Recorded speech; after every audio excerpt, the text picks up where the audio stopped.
माता की, भारत माता की, भारत माता की।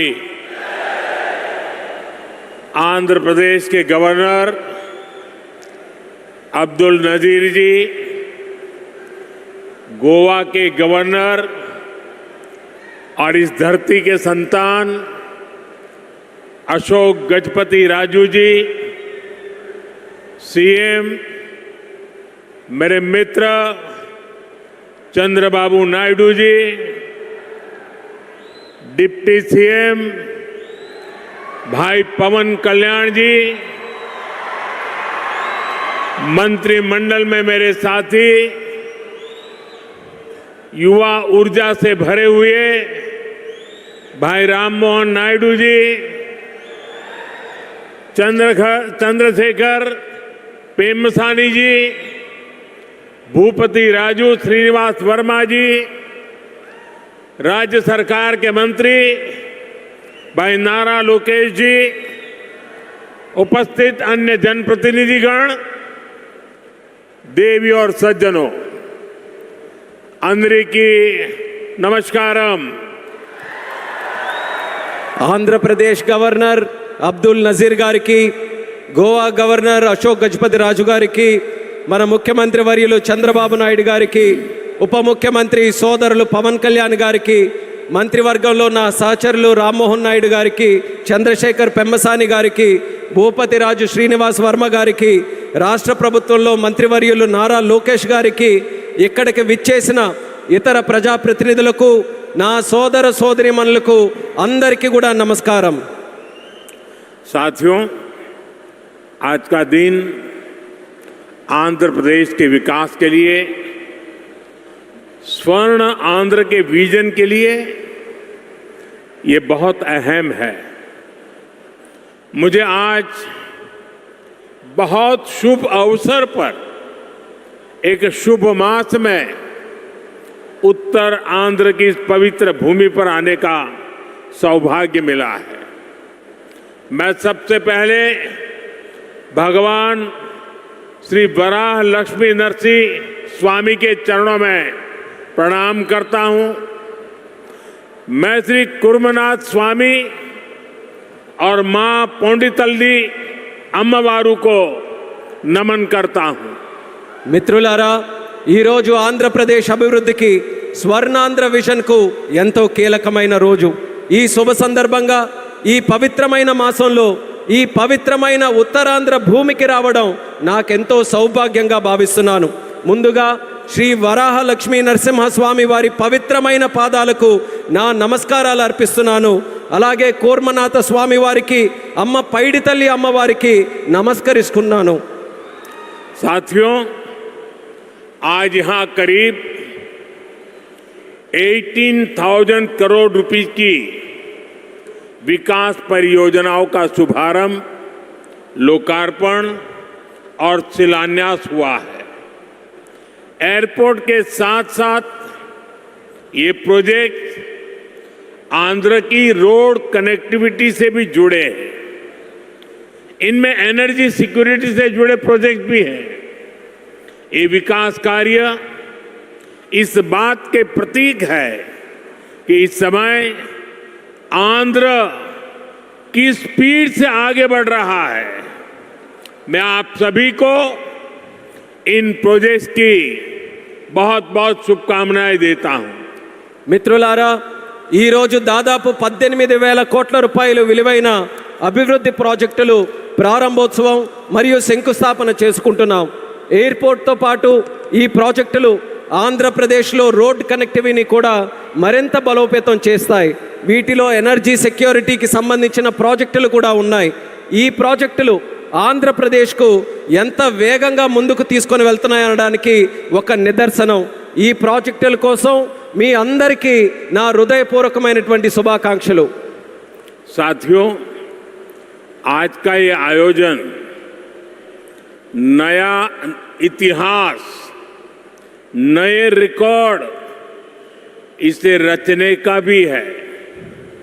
आज एक और विकास के नए रिकॉर्ड बन रहे हैं, तो साथ ही ढीमसा डांस का सांस्कृतिक रिकॉर्ड भी रचा गया है। और ये चंद्रबाबू की विशेषता है कि उन्होंने दो क्षितिजों को छुआ है। एक तरफ ऊंची आसमान को छूने वाली व्यवस्था, एयरपोर्ट का निर्माण, और दूसरी तरफ मेरे यहाँ के आदिवासी बहनों के द्वारा ढीमसा नृत्य का विश्व रिकॉर्ड बनाना। मैं चंद्रबाबू के इस विजन को विशेष रूप से सराहना करता हूं। మిత్రులారా, ఈరోజు ఒక కొత్త చరిత్ర, ఒక కొత్త రికార్డుని సృష్టించిన రోజు కూడా. ఒకవైపు అభివృద్ధిలో కొత్త రికార్డులు నమోదవుతున్నాయి, మరోవైపు దింసా నృత్యం కూడా ఒక సాంస్కృతిక రికార్డును సృష్టించింది. ఇది చంద్రబాబు నాయుడు గారి విశిష్టత అనేది నేను తెలియజేస్తున్నాను. ఈరోజు చంద్రబాబు నాయుడు గారు ఒక రెండు అంశాలని టచ్ చేశారు. ఒకటి నింగిని ఆకాశాన్ని అంటే ఎయిర్పోర్ట్ అయితే, మరొకటి గిరిజనుల సోదర సోదరీమణులతో ఈరోజు దింసా నృత్యంతో ఒక రికార్డు సృష్టించారు. ఇది చంద్రబాబు నాయుడు గారి విజన్. దీనికి నేను హృదయపూర్వకమైనటువంటి అభినందనలు తెలియజేస్తున్నాను. 13,000 से ज्यादा आदिवासी बहनों और बेटियों की प्रस्तुति, उनका उत्साह, उनका अनुशासन और आदिवासी संस्कृति का गौरव, यह दृश्य वाकई अद्भुत था। इसमें देश की विविधता की झलक भी थी और पीढ़ी दर पीढ़ी सहेज कर रखी गई जनजातीय विरासत भी थी। मैं इस प्रस्तुति के लिए आप सभी का और विशेष रूप से मेरी आदिवासी बहनों और बेटियों का बहुत बहुत अभिनंदन करता हूं। 13,000 మందికి పైగా గిరిజన పిల్లలు మరియు సోదరిమణుల తాలూకా ప్రదర్శన, వారి ఉత్సాహం, వారి క్రమశిక్షణ మన గిరిజన సంస్కృతికి సంబంధించిన ఒక గౌరవం. ఈ దృశ్యం నిజంగా అద్భుతంగా అనిపించింది. దీనిలో మన దేశం తాలూకా వైవిధ్యత కనిపించింది. అలాగే తరతరాలుగా సంరక్షించబడిన గిరిజన వారసత్వం కూడా ప్రతిబింబించింది. ఈ అద్భుతమైన ప్రదర్శనకు మన గిరిజన పిల్లలకు, సోదరిమణులకు, అలాగే ఇక్కడ ఉన్న అందరికీ కూడా నా హృదయపూర్వక అభినందనలు తెలియజేస్తున్నాను. साथियों, ये धरती अल्लूरी सीताराम राजू की धरती है। अल्लूरी सीताराम राजू जी ने जिस धरती पर आदिवासी हितों के लिए अपना जीवन समर्पित किया, आज उसी धरती पर आंध्र प्रदेश के एक नए एयरपोर्ट की शुरुआत हो रही है। ये एयरपोर्ट आंध्र और उत्तर आंध्र की ग्रोथ का रनवे है। ये आंध्र के युवाओं के बेहतर भविष्य का लॉन्च पैड है। मैं आंध्र प्रदेश के लोगों को, देश के लोगों को बहुत बहुत बधाई देता हूं। మిత్రులారా, ఈ నేల అల్లూరి సీతారామరాజు గారి నేల.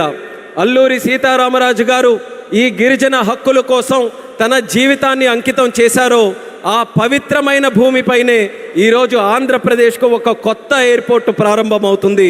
ఈ ఎయిర్పోర్ట్ ఆంధ్రప్రదేశ్, ముఖ్యంగా ఉత్తరాంధ్ర అభివృద్ధికి ఒక కొత్త రన్వేగా పనిచేస్తుంది. ఇది ఆంధ్ర యువత యొక్క ఉజ్వల భవిష్యత్తుకు ఒక కొత్త లాంచ్ ప్యాడ్లా పనిచేస్తుంది. ఈ సందర్భంగా ఆంధ్రప్రదేశ్ ప్రజలకు మరియు దేశ ప్రజలకు నా హృదయపూర్వక అభినందనలు. साथियों, पहले जब एयरपोर्ट बनते थे तो एयरपोर्ट के नाम एक ही परिवार के नाम पर चढ़ जाते थे। हमने इस परंपरा को बदला। हमने अयोध्या में एयरपोर्ट का नाम वाल्मीकि के नाम से जोड़ा।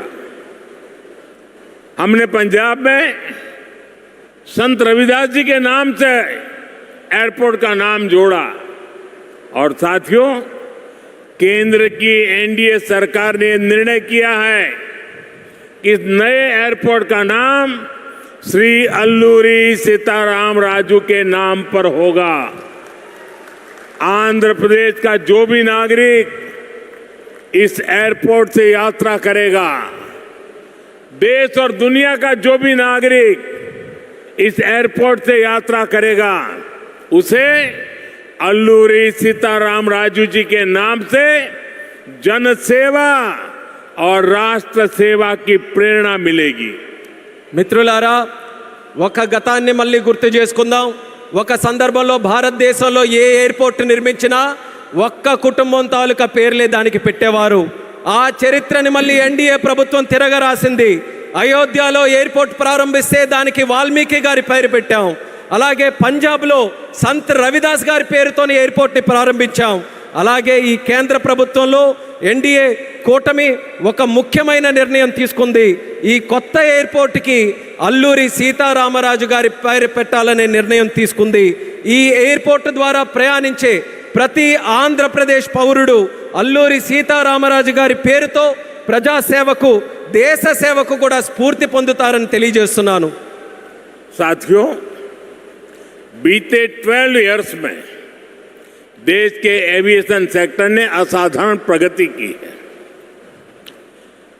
2014 तक देश में केवल 74 एयरपोर्ट ऑपरेशनल थे। आज ये संख्या 166 है।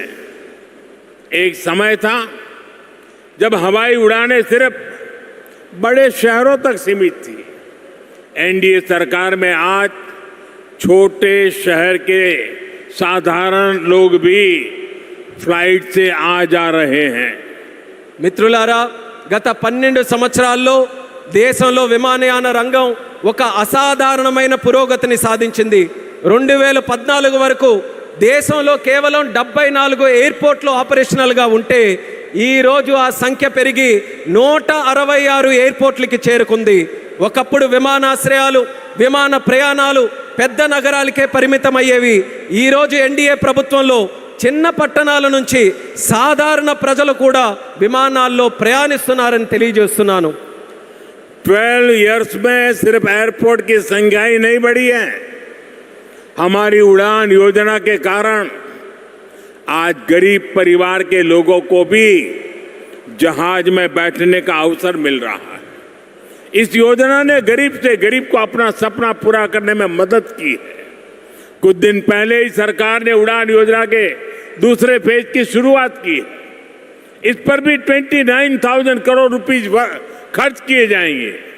మిత్రులారా, ఈ 12 సంవత్సరాల్లో కేవలం ఎయిర్పోర్ట్ తాలూకా సంఖ్య మాత్రమే పెరగలేదు.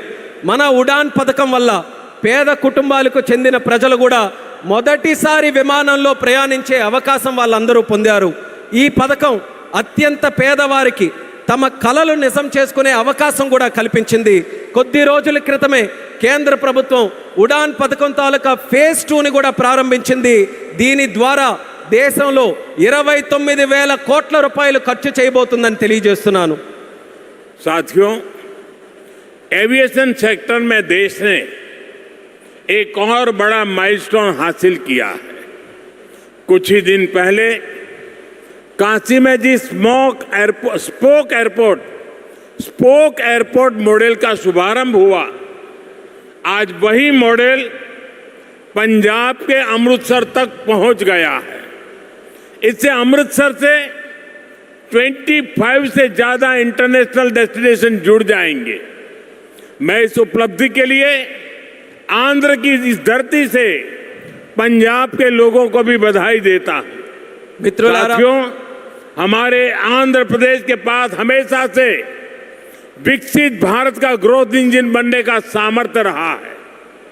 आंध्र प्रदेश के विकास के लिए हमारे प्रयास डबल इंजन की स्पीड से आगे बढ़े। इसके लिए मैंने आंध्र के लोगों से डबल इंजन सरकार का आशीर्वाद मांगा था और आज चंद्रबाबू नायडू जी के नेतृत्व में, पवन कल्याण जी के नेतृत्व में एनडीए की पूरी टीम आंध्र प्रदेश के लिए डबल स्पीड से काम कर रही है। మిత్రులారా, విమానయాన రంగంలో దేశంలో మరో పెద్ద మైలురాయిని మనం సాధించాం.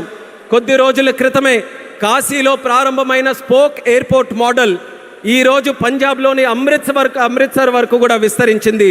దీంతో అమృత్సర్లో 25కి పైగా అంతర్జాతీయ గమ్యాలకు నేరుగా కనెక్ట్ అవ్వడానికి అవకాశం కలిగింది.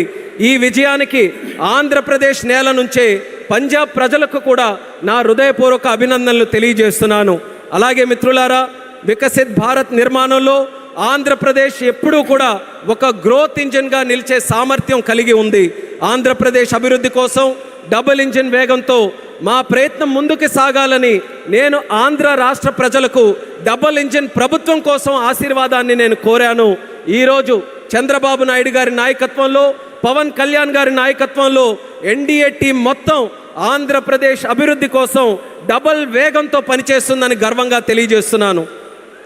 साथियों, आज देश ब्लू इकोनॉमी को लगातार मजबूत कर रहा है. हमारा विजन है कि पूरा क्षेत्र कोस्टल इकोनॉमिक कॉरिडोर के रूप में विकसित हो. इसी लक्ष्य के साथ विशाखापट्टनम से कृष्णापट्टनम तक हमारे पुराने पोर्ट्स को आधुनिक रूप दिया जा रहा है. इसके अलावा मुलापेटा और रामायापट्टनम में हम नए पोर्ट भी बना रहे हैं. మిత్రులారా, ఈరోజు దేశం బ్లూ ఎకానమీని నిరంతరం బలోపేతం చేస్తుంది. మా విజన్ ఈ మొత్తం ప్రాంతాన్ని ఒక కోస్టల్ ఎకనామిక్ కారిడార్గా అభివృద్ధి చేయడం. ఈ లక్ష్యంతో విశాఖపట్నం నుంచి కృష్ణపట్నం వరకు మన పాత పోర్ట్స్ అన్నిటినీ కూడా ఆధునీకరిస్తున్నాం. అదే సమయంలో మూలపేట మరియు రామయ్యపట్నంలో కొత్త పోర్ట్స్ని కూడా మనం నిర్మించబోతున్నాం. साथियों, पोर्ट डेवलपमेंट के साथ साथ पूरे आंध्र में हाईवे और एक्सप्रेसवे का नेटवर्क तैयार हो रहा है. विशाखापट्टनम रायपुर एक्सप्रेसवे जैसे प्रोजेक्ट इस पूरे क्षेत्र को रफ्तार दे रहे हैं. మిత్రులారా, పోర్టుల అభివృద్ధితో పాటు ఆంధ్రప్రదేశ్ మొత్తం హైవేస్, ఎక్స్ప్రెస్వేస్ నెట్వర్క్ని విస్తృతంగా పెంచుకుంటూ పోతుంది. విశాఖపట్నం రాయ్పూర్ ఎక్స్ప్రెస్వే వంటి ప్రాజెక్టులు ఈ ప్రాంతానికి సరికొత్త వేగాన్ని అందిస్తున్నాయి. साथियों, ये पूरा रीजन देश के बड़े औद्योगिक केंद्रों से आसानी से जुड़े. इसके लिए आज आंध्र प्रदेश में करीब 1 लाख करोड़ रुपीस की रेलवे परियोजनाओं पर काम चल रहा है. राज्य के पूरे रेल नेटवर्क का इलेक्ट्रिफिकेशन हो चुका है. यहाँ 70 से ज्यादा रेलवे स्टेशनों को भी आधुनिक बनाया जा रहा है. మిత్రులారా, ఈ ప్రాంతం మొత్తం దేశంలోని ప్రధాన పారిశ్రామిక కేంద్రాలతో మరింత సులభంగా అనుసంధానం అవ్వడానికి ఈరోజు ఆంధ్రప్రదేశ్లో దాదాపు 1,00,000 కోట్ల రూపాయలు విలువైన రైల్వే ప్రాజెక్ట్స్ తాలూకా పనులు కూడా జరుగుతున్నాయి. రాష్ట్రంలో రైల్వే నెట్వర్క్ అంతా ఇప్పటికీ పూర్తిగా ఎలక్ట్రిఫికేషన్ అయ్యింది. అదేవిధంగా 70కి పైగా రైల్వే స్టేషన్లు కూడా ఆధునీకరిస్తున్నాం. साथियों, आज इस क्षेत्र के विकास में पीएम गति शक्ति नेशनल मास्टर प्लान भी बड़ी भूमिका निभा रहा है. पीएम गति शक्ति के माध्यम से इस पूरे क्षेत्र में रेल, पोर्ट और एयरपोर्ट को एक साथ जोड़ा जा रहा है. जब यहाँ ये आधुनिक लॉजिस्टिक नेटवर्क तैयार हो जाएगा तो उद्योगों को बेहतर कनेक्टिविटी मिलेगी, किसानों को फायदा होगा और ईज ऑफ डूइंग बिजनेस भी बढ़ेगा. మిత్రులారా, ఈ ప్రాంత అభివృద్ధితో పిఎం గతి శక్తి నేషనల్ మాస్టర్ ప్లాన్ కూడా కీలక పాత్ర పోషిస్తుంది. పిఎం గతి శక్తి ద్వారా రైల్ కానీ, పోర్టు కానీ, ఎయిర్పోర్ట్లు కానీ ఒక సమగ్ర నెట్వర్క్గా అనుసంధానం చేస్తున్నాం. ఈ ఆధునిక లాజిస్టిక్స్ నెట్వర్క్ పూర్తయిన తర్వాత పరిశ్రమలకు మరింత మెరుగైన కనెక్టివిటీ లభిస్తుంది, రైతులకి ప్రయోజనం చేకూరుతుంది, అలాగే ఈజ్ ఆఫ్ డూయింగ్ బిజినెస్కి కూడా మరింత పెరుగుతుంది.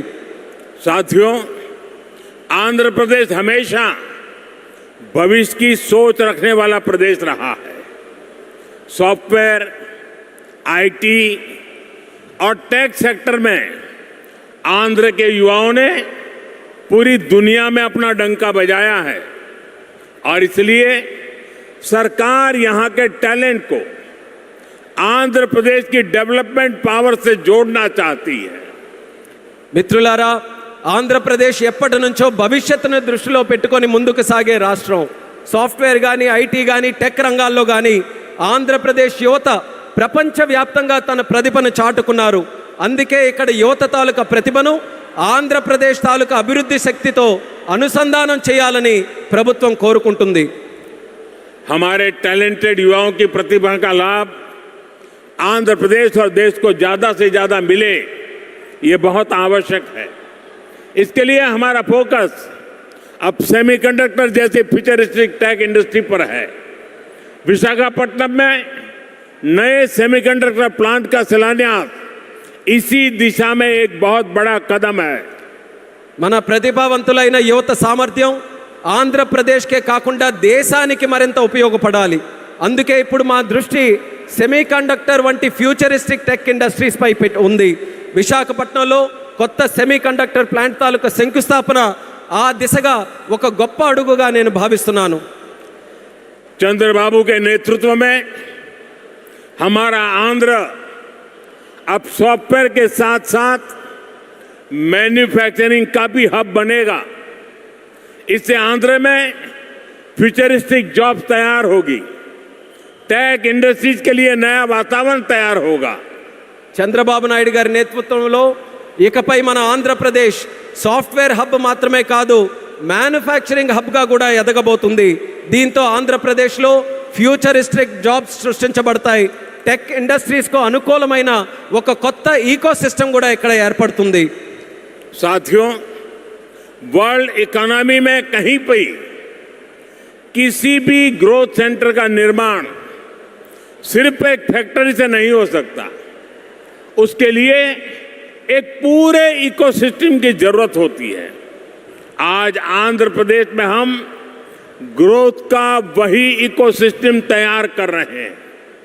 चंद्रबाबू नायडू जी व्यक्तिगत स्तर पर दिन रात मेहनत करते हैं.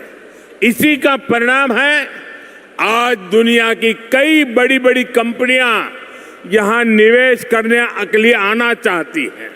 మిత్రులారా, ప్రపంచ ఆర్థిక వ్యవస్థలో ఏ గ్రోత్ సెంటర్ అయినా ఒక్క ఫ్యాక్టరీతో నిర్మించబడదు.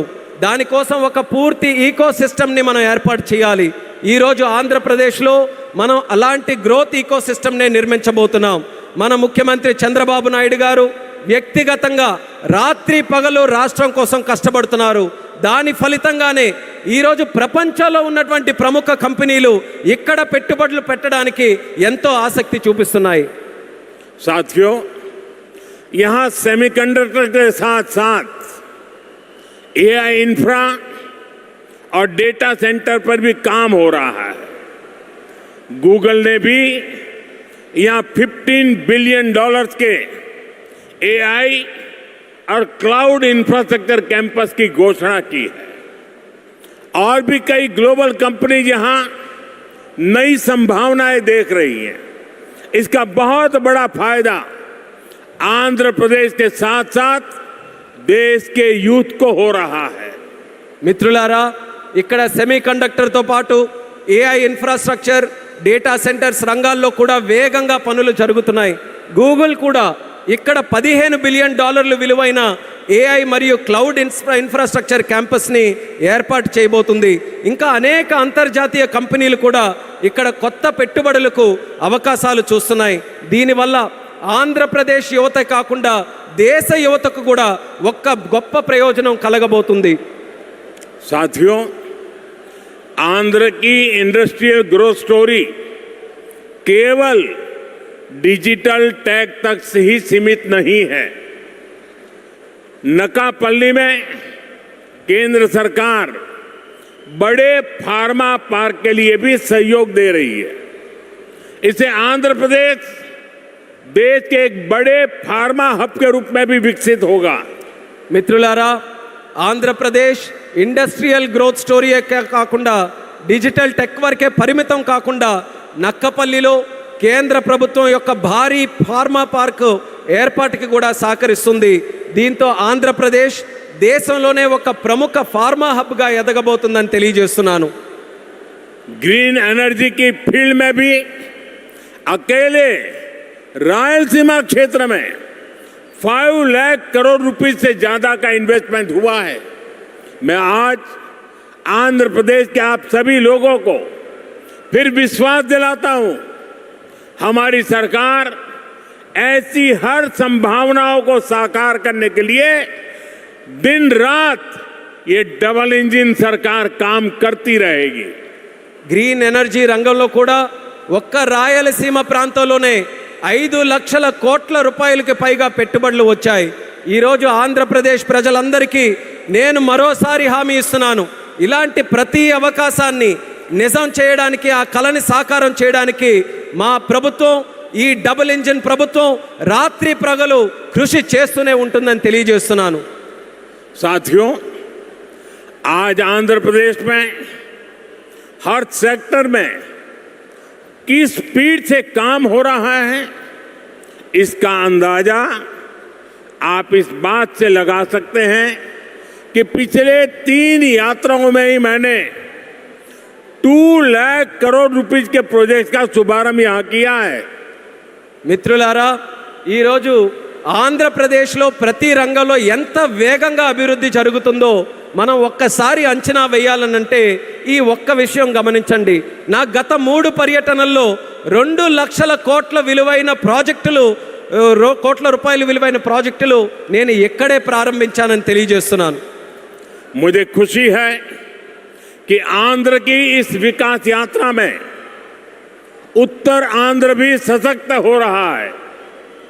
हम विशाखापट्टनम इकोनॉमिक रीजन VER को देश के बड़े औद्योगिक केंद्र के रूप में विकसित कर रहे हैं। हमारा लक्ष्य है VER एशिया का प्रमुख इकोनॉमिक हब बने। ये एयरपोर्ट से लेकर सेमीकंडक्टर यूनिट तक इसी मिशन का हिस्सा है। ఈ అభివృద్ధి ప్రయాణంలో ఉత్తరాంధ్ర కూడా మరింత బలోపేతం అవుతున్నందుకు నాకెంతో ఆనందంగా ఉంది. మనం విశాఖపట్నం ఎకనామిక్ రీజన్ను దేశంలో ప్రధాన పారిశ్రామిక కేంద్రంగా అభివృద్ధి మనం చేస్తున్నాం. మన లక్ష్యం VERను ఆసియా ఖండంలోనే ఒక ప్రముఖ ఎకనామిక్ హబ్గా తీర్చిదిద్దడం. దీనికి ఎయిర్పోర్ట్ నుంచి సెమీ కండక్టర్ యూనిట్ వరకు జరుగుతున్న ప్రతి కార్యక్రమం ఆ లక్ష్యంలో భాగమే అనేది కూడా నేను తెలియజేస్తున్నాను. साथियों, हमारी सरकार का मंत्र है इन्वेस्टमेंट से एम्प्लॉयमेंट। इसलिए सरकार ने अपनी तरफ से भी इन्वेस्टमेंट बढ़ाया और हम प्राइवेट सेक्टर को भी इन्वेस्टमेंट के लिए प्रेरित कर रहे हैं। आप भी जानते हैं, जब इन्वेस्टमेंट बढ़ता है तो मैन्युफैक्चरिंग बढ़ती है, मैन्युफैक्चरिंग बढ़ती है तो एक्सपोर्ट बढ़ता है, एक्सपोर्ट बढ़ता है तो रोजगार के नए अवसर बनते हैं, और रोजगार बढ़ता है तो लोगों की आमदनी बढ़ती है, परिवारों की जिंदगी बेहतर होती है। और आंध्र प्रदेश में हम यही होते देख रहे हैं। మిత్రులారా, మా ప్రభుత్వం తాలూకా మంత్రం పెట్టుబడి నుంచి ఉపాధి వరకు. అందుకే ప్రభుత్వం తన వంతుగా కూడా పెట్టుబడులు పెంచుకుంటూ పోతుంది. అదే సమయంలో ప్రైవేట్ సెక్టర్ తాలూకా పెట్టుబడులు కూడా వాళ్ళు ఇంకా ఎక్కువగా పెట్టేలా ప్రోత్సహిస్తుంది. మీ అందరికీ తెలుసు, పెట్టుబడులు పెరిగితే తయారీ రంగం పెరుగుతుంది, తయారీ రంగం పెరిగితే ఎగుమతులు పెరుగుతాయి, ఎగుమతులు పెరిగితే కొత్త ఉద్యోగ అవకాశాలు పెరుగుతాయి, ఈ కొత్త ఉద్యోగ అవకాశాలు పెరిగితే ప్రజల తాలూకా ఆదాయం పెరుగుతుంది. ఆ పెరిగినప్పుడు కుటుంబం తాలూకా జీవితాలు మరింత మెరుగుపడతాయి. ఈరోజు మన ఆంధ్రప్రదేశ్లో ఈ మార్పుని మనం కళ్ళారా చూస్తున్నాం. साथियों, मुझे पूरा विश्वास है आज यहां जितने भी प्रोजेक्ट की शुरुआत हुई है, जिनकी नींव रखी गई है, वो सारे प्रोजेक्ट स्वर्ण आंध्रा और विकसित भारत के संकल्प को पूरा करने में बहुत बड़ा योगदान देंगे। चंद्रबाबू जी के नेतृत्व में आंध्र प्रदेश विकसित भारत के सपने को पूरा करने के लिए एक बहुत बड़ा ऊर्जा स्रोत बन रहा है। मैं एक बार फिर इन सभी परियोजनाओं के लिए आंध्र प्रदेश के लोगों को बहुत बहुत बधाई देता हूं। बहुत बहुत धन्यवाद। మిత్రులారా, ఈరోజు ప్రారంభమైన శంకుస్థాపన జరిగిన ప్రతి ప్రాజెక్టు కూడా స్వర్ణాంధ్ర మరియు వికసిత్ భారత్ సంకల్పాలను సాకారం చేయడంలో ఎంతో గొప్ప పాత్ర పోషిస్తుందనే నమ్మకం నాకుంది. మరి చంద్రబాబు నాయుడు గారి తాలూకు నేతృత్వంలో ఆంధ్రప్రదేశ్ రాష్ట్రం వికసిత్ భారత్ విజన్కు ఒక పెద్ద శక్తిగా ఉజ్వలిస్తుంది. మరోసారి ఈ అన్ని ప్రాజెక్టుల సందర్భంగా ఆంధ్రప్రదేశ్ ప్రజలందరికీ నా హృదయపూర్వక అభినందనలు, అలాగే ఇక్కడికి విచ్చేసిన సోదర సోదరిమణులకి నా హృదయపూర్వక ధన్యవాదాలు తెలియజేసుకుంటూ నమస్కరిస్తున్నాను. भारत माता की జై, भारत माता की జై, भारत माता की జై. बहुत बहुत धन्यवाद.